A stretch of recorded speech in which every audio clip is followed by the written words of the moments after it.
Greetings and welcome to the Prometheus Project podcast. I'm your host, Richard Bist. Thank you for joining me on this exploration of creativity. As you may have noticed, I didn't do an episode last week. I was busy publishing my first short story collection, which is now available on Amazon and Barnes & Noble.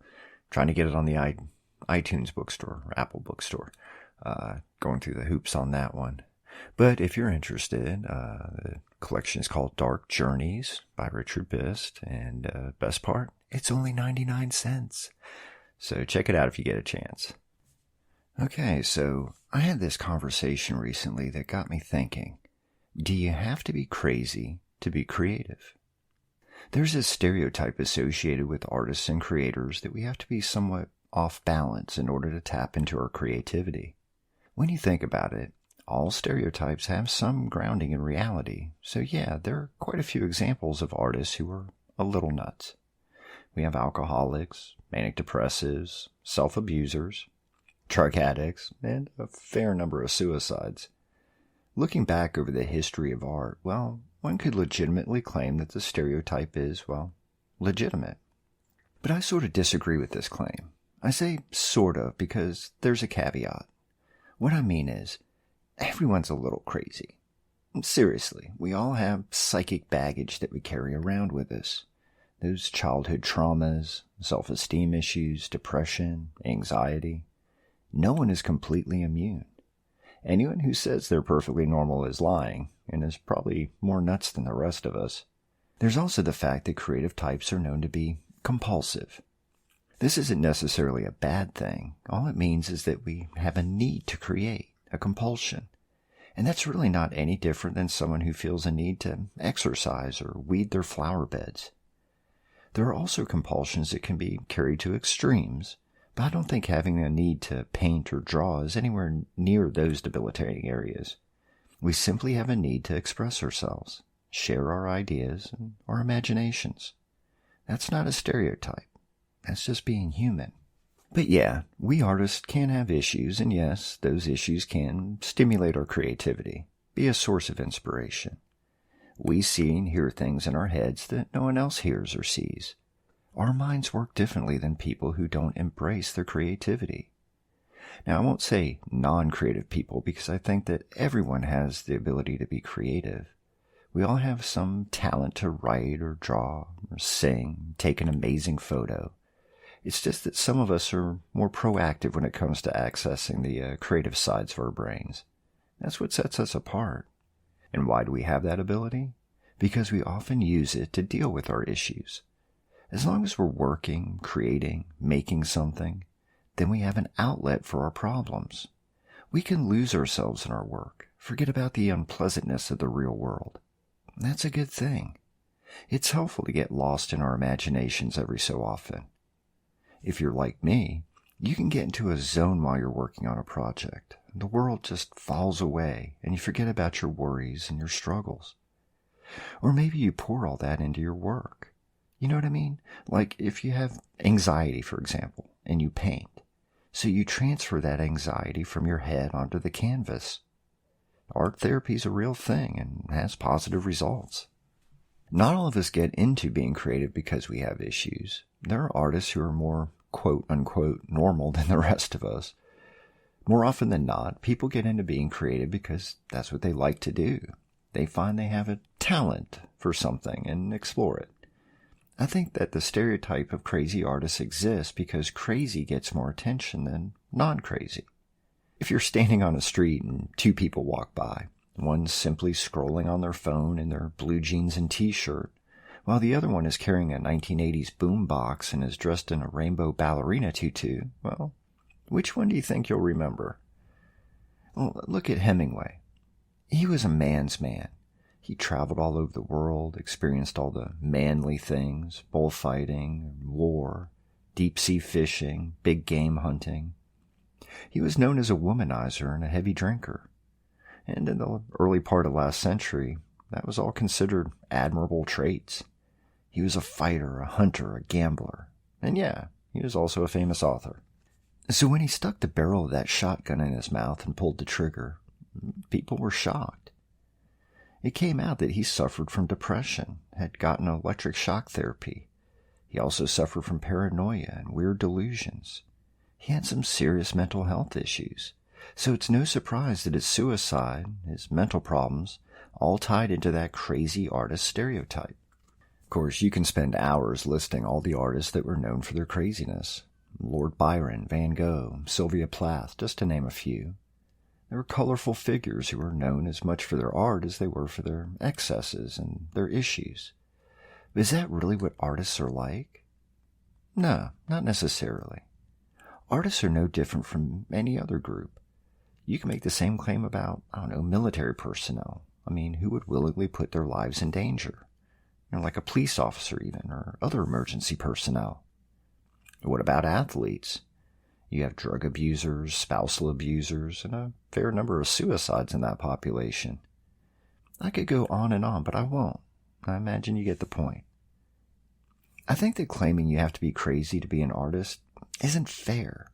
I'm sure it helps some to be different, outside the norm, but that shouldn't be a stigma. As I noted a few moments ago, most artists probably get into art because it's something they just like to do and they found they have a talent. There are other artists who get into it because they find it helps them to cope. That's not crazy. That's therapy. The fact that they can express themselves and get that noise out of their heads, that's a good thing. If it brings some peace of mind, then hey, more power to them. The reason I bring up all this is because I feel artists can get a bad rap due to the stereotype. I know this from experience. It's happened to me several times, being in a conversation with someone and it comes up that I'm a writer, and the response I get is something along the lines of, "Oh, you artists are all crazy," or, "So, do you have depression?" It's annoying. It's not like it happens all the time, but on the rare occasions when it does, I usually reply with something sarcastic, along with a reference to their mother. Okay, I'm kidding on that last bit. I'm not that crass. But the stereotype exists, and it does make me wonder if it hinders us in any way. What I mean is, because the stereotype exists, do we, as artists, play into it? You may be a fairly normal individual who likes to be creative, but you hear and see all these references to crazy, drunk artists, and you start to unconsciously develop those traits.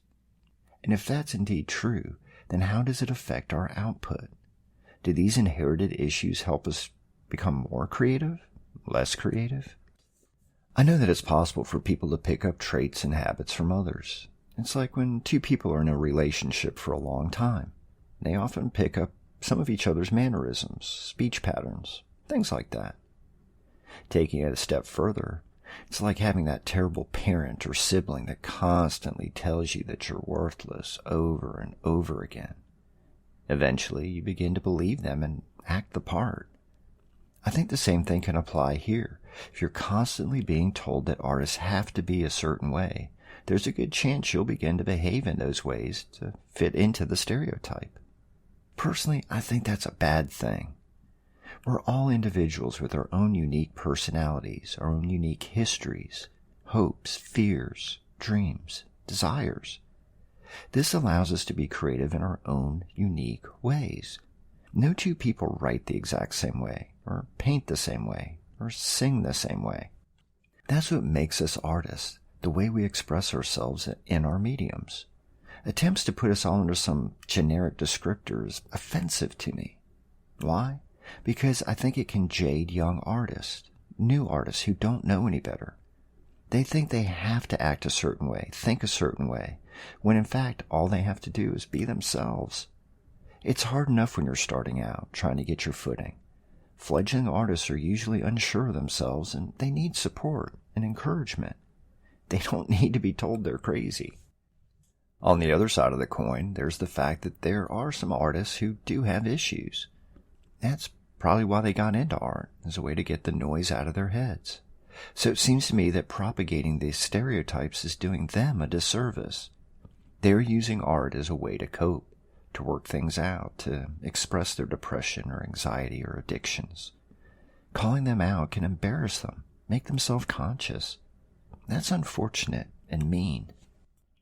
So where do these stereotypes come from? As I mentioned, stereotypes have some basis in reality. In my opinion, I believe they come from the fact that a handful of famous artists were a little off kilter. They were alcoholics or committed suicide. They were high profile, got a lot of press, and were generally the topics of gossip. Because of the notoriety, people sort of assumed that all artists were like this. In other words, one high-profile individual set the standard that was then applied to everyone who did something similar. In fact, I think this applies to all stereotypes. For example, someone commits a crime, and it gets a lot of press, and suddenly everyone liked that person. If they have a similar religion, race, gender, well, it's assumed they're all like that. Herd mentality.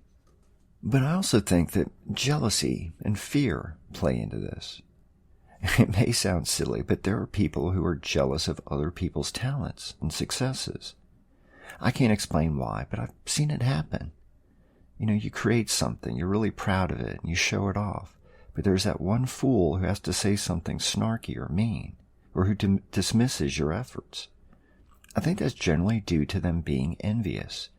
They may not have the same talent or skills you have, or maybe they're just too scared to try it for themselves, and it's safer for them to simply put you down instead.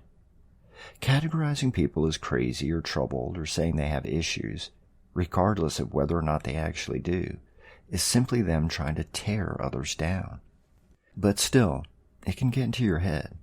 And as I mentioned a few minutes ago, once it gets into your head, you can begin to believe it, begin to think you're the stereotype. And that's just wrong. I've said this before, but it needs repeating. We all have baggage that we carry in our heads, things that can hinder us. But those things don't need to stop us, and they don't define us. As artists, we create, and the ideas for those creations come from everywhere. It doesn't matter if you're battling depression or anxiety or have some other issue, and it doesn't matter if you consider yourself issue-free. What it all comes down to is the need for self-expression. We create for our own personal reasons, to get the ideas out of our heads, to give voice or shape to our fears, or maybe just to impress someone that we're in love with. That's good enough. We don't need to buy into stereotypes or into jealousy. We don't need to be ashamed to be different or to be weird. We are who we are, scars and all. Please remember that. For today's show closeout, I'm going to do something a little different. Instead of creative exercise like I usually offer, I'm going to challenge you to step outside your comfort zone. What I mean is, you probably have a genre of fiction you always read. Sci-fi, romance, erotica, mysteries. Or maybe there's a specific type of music you always listen to, like hip-hop or electronica, country, maybe gospel. Or maybe certain shows that you like to watch on TV or streaming, sitcoms or reality shows, whatever. What I want you to try doing is step outside your comfort zone and make yourself try something new. For example, if you always read fantasy novels, then pick up an autobiography or maybe a mystery. If you only listen to country music, then for one day, listen to something else. Punk, classic rock, lo-fi hip-hop. If you really only watch reality shows, then try a documentary, which, incidentally, are the real reality shows. Or maybe pick up a horror show like American Horror Story. The point here is to break your routine, if only for a day or two. Now, you may not like the alternative you try, but at least try it for one day. Listen to that strange music for 24 hours, or watch a couple of episodes of some program that you never would have considered watching.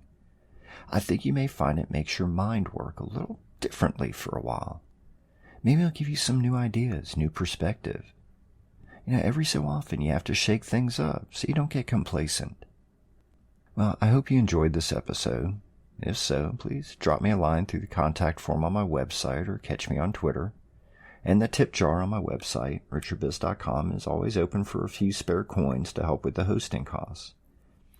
And also, a friendly reminder that my book, Dark Journeys, a collection of eclectic short stories, is available on Amazon and Barnes & Noble for the low, low price of 99 cents. So check it out.